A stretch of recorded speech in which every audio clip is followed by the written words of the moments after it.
हट साला তোকে খালি বাঁচিয়ে থাকো আমি তো নিজে মরে গেলাম না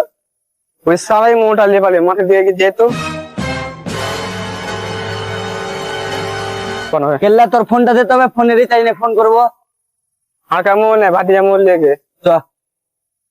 দেবে তোর ভাতি হবে ওই ওখানে ফোন লিয়ে বসা तो रुको जरा सबर करो ভাতিজা সে মোটা লিখেছিস আমার কেমন রে क्या बोला?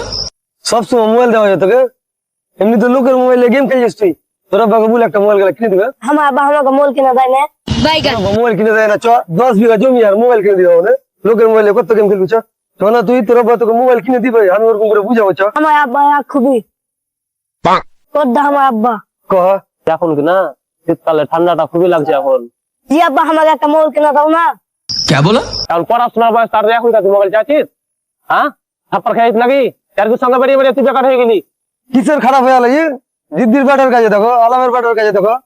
ওদের কাছে আইফোন আছে আর এত বড় ছেলেকে একটা মোবাইল কিনে দিতে পারবে না তুমি তুই তো খারাপ করে দিলি শালা হ্যাঁ তুই তখন ছেলেটা খারাপ করে দিলি হ্যাঁ ছেলেটা কত সুন্দর পড়াশোনা করছিল